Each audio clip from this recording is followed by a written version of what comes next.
അസ്സലാമു അലൈക്കും വറഹ്മത്തുള്ളാഹി വബറകാതുഹു. പ്രിയമുള്ളവരെ, അള്ളാഹു ജീവിതത്തിൽ നൽകുന്ന വലിയ സുവർണാവസരമാണ് മുഹറം 10-ന്റെ ദിനം.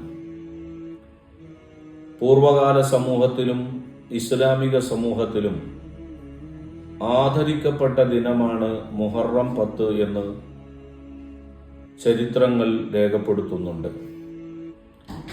ആ മുഹറം 10-ന്റെ ദിനത്തെ ആദരിക്കുകയും ആ ദിവസത്തിൽ കുടുംബത്തിൽ വിശാലത ചെയ്യുകയും കുടുംബമൊക്കെയായി വളരെ സന്തോഷത്തോടെ കഴിഞ്ഞുകൂടുകയും ചെയ്താൽ ഒരു വർഷക്കാലം അതിൻ്റെ ആ അനുഗ്രഹം നിലനിൽക്കുമെന്ന് മുത്തു റസൂലുള്ളാഹി സല്ലല്ലാഹു അലൈഹി വസല്ലം പഠിപ്പിച്ചു. മഹാനായ ഇബ്നു ഉയൈന റളിയല്ലാഹു അൻഹു പറയുന്നു, 50-60 വർഷക്കാലം ഞാനിത് നിരീക്ഷിച്ചു. ആ വർഷം അത്രയും വളരെ സന്തോഷകരമായി ഇത് പുലർന്നത് എനിക്ക് അനുഭവപ്പെട്ടു എന്ന് മഹാനവറുകൾ പറയുകയുണ്ടായി. അൽഹംദുലില്ലാ, നമ്മുടെ ജീവിതത്തിലേക്ക് ഇന്നത്തെ അസ്തമാനത്തോടെ ഒരിക്കൽ കൂടെ മുഹറം 10 കടന്നു വരികയാണ്. ഈ ദിവസത്തിൽ നമ്മളുടെ കുടുംബത്തോട് നല്ല രൂപത്തിൽ ഇടപഴകി ജീവിക്കാനും ആവശ്യമായ വിഭവങ്ങളെല്ലാം കുടുംബത്തിൽ എത്തിച്ച് വളരെ സന്തോഷത്തോടുകൂടെ ആ ദിനം കഴിച്ചുകൂട്ടാനും നാം ശ്രമിക്കണം.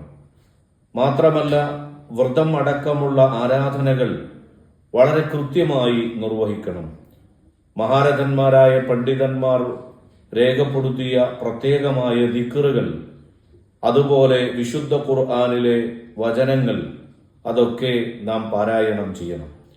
മഹാന്മാർ പഠിപ്പിക്കുന്നുണ്ട്, മുഹറം 10-ന്റെ ദിവസം സുബ്ഹാനല്ലാഹി വൽഹംദുലില്ലാഹി വലാ ഇലാഹ ഇല്ലല്ലാഹു അല്ലാഹു അക്ബർ വലാ ഹൗല വലാ ഖുവത ഇല്ലാ ബില്ലാഹിൽ അലിയുൽ അദീം എന്ന് 1000 പ്രാവശ്യം ചൊല്ലണം. അതുപോലെ സൂറത്തുൽ ഇഖ്ലാസ് അത് 1000 പ്രാവശ്യം ഓതണം. ഹസ്ബി അല്ലാഹു വ നിഅ്മൽ വക്കീൽ, വളരെ പ്രധാനപ്പെട്ട ഈ ദിക്ർ 70 പ്രാവശ്യം ചൊല്ലണം. അസ്തഗ്ഫിറുല്ലാഹൽ അലീം യാ ദൽ ജലാലി വൽ ഇക്റാം മിൻ ജമീഇ ദുനൂബി വൽ ആസാം, ആ ദിക്ർ 1000 പ്രാവശ്യം ചൊല്ലുക. ഇതുപോലെ മറ്റ് പല ദിക്റുകളും മഹാന്മാരായ പണ്ഡിതന്മാർ പഠിപ്പിച്ചിട്ടുണ്ട്.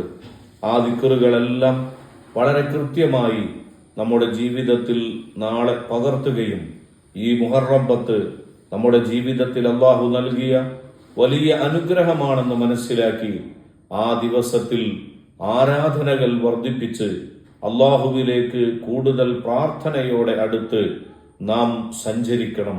അല്ലാഹു റബ്ബു സുബ്ഹാനഹു വ തആല മുഹറം 10-ലെ നിരവധി സംഭവ വികാസങ്ങൾ കഴിഞ്ഞു പോയിട്ടുണ്ട്. ധാരാളം മഹാന്മാരുമായി ബന്ധപ്പെട്ട ധാരാളം സംഭവങ്ങളുണ്ട്. അതിൻ്റെ എല്ലാം ആ ചരിത്ര സ്മരണകൾ അഴവിറക്കി നമുക്ക് അല്ലാഹുവിലേക്ക് അടുക്കാൻ തൗഫീക്ക് നൽകുമാറാകട്ടെ. ഈ മുഹറം 10-ലെ ആരാധനകളെ കൊണ്ട്, ദിക്റുകളെ കൊണ്ട് വിജയിക്കുന്നവരിൽ അല്ലാഹു നമ്മെയും കുടുംബങ്ങളെയും നാമുമായി ബന്ധപ്പെട്ട എല്ലാവരെയും ഉൾപ്പെടുത്തി അനുഗ്രഹിക്കുമാറാകട്ടെ. അസ്സലാമു അലൈക്കും വറഹ്മത്തുള്ളാഹി വബറകാതുഹു.